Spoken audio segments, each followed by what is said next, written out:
didn't bring a PowerPoint with me. I'm just going to chat you up. How's that sound? Tom? Can you hear me? Thank you very much. Doesn't Brad Stelfox, every time I see his presentation, I just don't want to live here anymore. I don't know. It's scary. Anyways, I want to thank you folks for the opportunity to bring a trapper on board. When I first looked at what was required, what you want to talk about, I told my wife, well, first of all, she said, well, why do they want you? I says, we want me to talk about climate change. She says, you don't know anything about climate change. I said, yes, I do. She says, no, you don't. She's right. However, I like to think we do. But then I looked a little further and we're talking about, okay, some of the cumulative impacts, perhaps, on the trap line. So I can certainly talk about that. But before, one of the things I found very refreshing here, this wasn't one of these messages where everybody should be driving solar-powered bicycles and living in apartments or something. It was, we were accepting that climate change is a fact. So what are you going to do about it? What's the impacts? And I think I can, as a lay member and non-scientist, I can certainly relate to that. I think we can all agree climate's changed constantly, right from day one. And perhaps there's reasons why it's accelerating or things are going a little differently now, but still climate change. I go back and look at Franklin in the Little Ice Age when he got stuck up in the Arctic. I look at some of the scientific policies, programs that have come out, and I think back to Galileo, the world was round. All the scientists said no, it wasn't. In 1930, there was the theory of eugenics. Albert Einstein subscribed to that. That's where one race is smarter than the other. And because all the scientists agreed, then it was true. If you didn't agree with it, you were a moron. I see a little bit of that with climate change too. If you're not on the bandwagon for all these reasons, there's a lot of scientific bullying out there. I don't like that. I don't like it. Just because a bunch of people say something's true doesn't necessarily mean they're exactly on. I was in, took holidays a month ago. I happened to be looking out of the cruise ship at Cabo San Lucas, Mexico. Beautiful spot. And I'm probably the only one who's looking. Everybody's looking at the water skiers and everything. I'm looking. Here's this town, and you can see it's built on a floodplain. There's the Andes or whatever mountains all around it, and here's this floodplain with a town in it. At some point in history, it was there was a big flood, and that's what they built it on. I suppose if the flood happened now and buried Cabo San Lucas, it would be climate change. Just think about things like that. Sort of like a house on the riverbank in Edmonton falling off. We worry about all the changes. Well, you don't build on riverbanks and you don't build in floodplains. They're there for reasons. Anyways, the more I listened here, and I had to think, okay, what have I seen in my trap line? The problem is I've only been on the trap line for 14, 15 years. Sort of like our weather. We've only been keeping records for a couple, 300 years. It's nothing. I watched Nicola Crosby telling me that the high and the low, and maybe 1884 was 50 below. I'm glad I didn't live there then. And then the next one is, 1950. The high was, or the low was so much, and I'm going, geez, I was there then. So I don't seem to remember it. Somebody mentioned that the winters were much worse when we were younger, some of us. Probably, that was a lot shorter then, too. So maybe the snow was just deeper. I don't know. But I do know that the climate change, nothing is static. The earth is dynamic.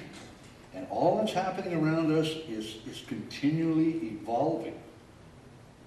I've learned that in my short time on this earth. And I'm not smart enough to say, oh, this is causing or that's causing, except that things are happening. And we can adapt to a lot of these changes. Now, trappers are kind of funny folk. We're experts on our little land base. The problem is our little land base is maybe 2 townships. I know what's happened in the last 14, 15 years on my trap line. I know it very well. I'm out there all the time. But I don't know what's happening in the rest of Alberta. However, anecdotally, trappers have told me, oh, Jim, it's no point dropping a lot of times, the forest industry especially. They're coming and they're taking all the trees. Well, you know what? I use products, wood products, I use oil and gas. I do know this, that on a short-term looking at something, yeah, maybe they have, it's affected that particular trapper. Because maybe in the next minute you've only got another 15 years to live. And it's going to take a little while for the trees to grow. But when you step back from it and look at the longer cycles, it's really nothing. I honestly believe that. But what I have seen, and I gave this some thought at the line, well, as, you know, relating to cumulative impact and climate change. I've seen a lot more wind throw in the last few years. I don't know if that means anything. I like to think, well, there's a lot more open area now. Maybe the wind can really get going and start knocking over trees. I'm seeing mini tornadoes in places where, and you just have to look at the trees, and 15, 20 feet up there, she's all twisted. Well, that's a tornado. I don't know, there's probably other words for it, but that's happened. But it's happened in the past. Maybe there's more, I don't know.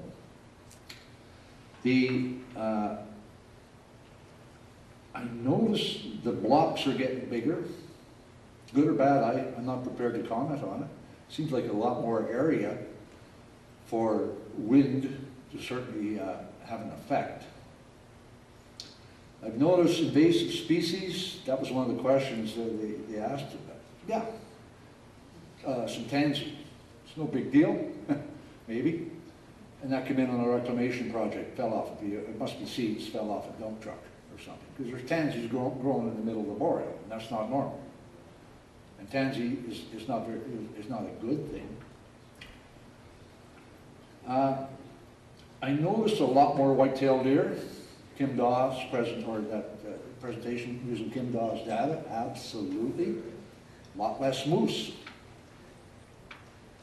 I notice in my area, moose seems to go through a tick cycle about every 4 or 5 years and kills a lot of moose. I wonder if maybe we had more fire. That would have destroyed a lot more ticks, or certainly decreased the severity. Possibly. With deer, though, we sure got a lot of wolves. Don't ever believe that the wolf is a threatened species in North America. It's not. Wolves are doing what they're supposed to do. However, not that many more moose, so they kill a lot more deer. Nothing wrong with that. That's what they're supposed to do. We were overrun with deer. However, the last winter, this winter was a particular tough one on animals. The year before was really tough on deer, and about 3 years before that, in my particular area, was tough again. And we lost probably, I would guess this year, 70–80% of the deer, of the white-tailed deer. They were pushing snow with their brisket. The wolves are just cleaning them up, the ones that weren't starving to death. And the wolves would just eat a deer, a pack of wolves would eat a deer just like a sandwich. You probably have to kill 2 or 3 a day. It's pretty normal. Pretty normal. Our wolf packs have increased accordingly because of it. Where I used to have a pack of about 8 wolves, I suspect now 17 or 18 are running in that particular pack. Their areas are smaller, and I've got 2 more splinter packs off them. That is part of nature. Now, when the deer are down, they'll predate on caribou. There's a few of them around, not a lot, and moose, but ultimately the wolves are going to drop off. They'll starve to death, fight, whatever, and the deer will bounce back. It's a cycle. In a healthy environment, a female deer can have triplets. It doesn't take very long for it to build up again. There's lots for them to eat. Thanks a lot to you folks, frankly. I reluctantly say it, but one of the best things that keeps the deer population of the ungulates going is cut blocks in the wintertime in a tough winter. The snow's packed down, there's very little of it, and they particularly like old man's beer. And that's why you'll see 150 deer in a cut block. This year I managed to get out to the line once, I injured myself, and then I saw 3 deer in a brand new cut block. So that's what's telling me what's happened to our deer. Okay? But I'm confident it'll build back up again. I think the biggest thing that I'm more worried about than anything else, oh, just one other thing. When I got my trap line 14, 15 years ago, the people that had it before, you know what a pine marten is, do you? Remember the weasel family, size of a cat? They had only caught maybe 1 marten every 3 or 4 years. They just weren't there. Now, I'm taking 21 last year, probably in a real poor year, 7 or 8 marten. Where did they come from? Why are they there? Are they cyclic? Were they pushed in? Has the forest changed? I suspect the forest has changed a bit too. You can't stockpile animals, and you've got to have the habitat for them, but the habitat changes. And what's great habitat for one particular species at that point in time, as the habitat changes, as the forest goes through changes, the habitat's going to change for that animal, and maybe it's poor habitat at a certain point. So I expect to see cycles. But what I am seeing that's kind of really making me nervous is the amount of traffic in the bush. Quads have expanded exponentially. Snow machines aren't quite so bad, quads. And we have so much access in the boreal now that it's worrisome. Just talked about fire smart. There's a lot of people out there in the bush, and I'm not elitist, but a lot of them have no business being there. They don't know what they're doing. They're scarring, especially where you have bogs, Labrador tea. You can't keep a trail in there. It's destroyed for years because we have to somehow see how far my Arctic cat can go as opposed to your Yamaha with a rooster tail behind it. Not everybody, but there's lots of folks like that. And the bush can't take that kind of pressure. When we have a lot of access caused by logging, caused by oil and gas, and it's really hard to keep them out.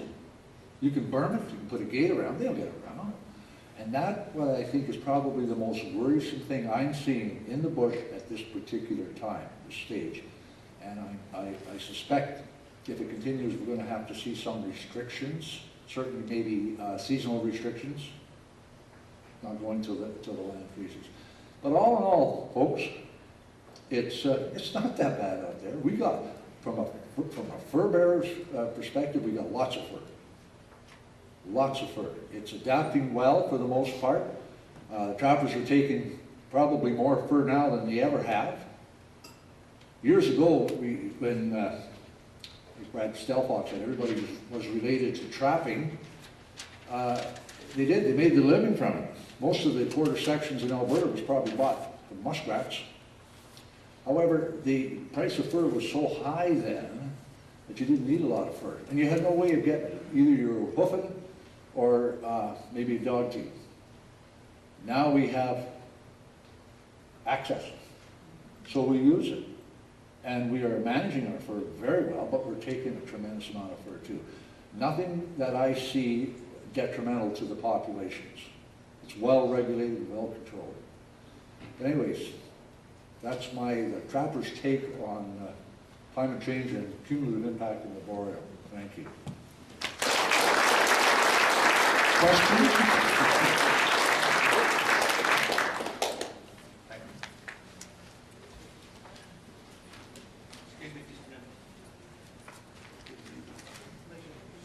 Thank you very much, Jim. It's now time for our health break, but just a couple of things. There's also a draw box over at the TD booth if you wanted to go enter in another draw. And there's the CAPFT committee sign-up sheets for all of you who want to be volunteers out there. If you can go look at them at the back there during the break. We'll meet back at about 3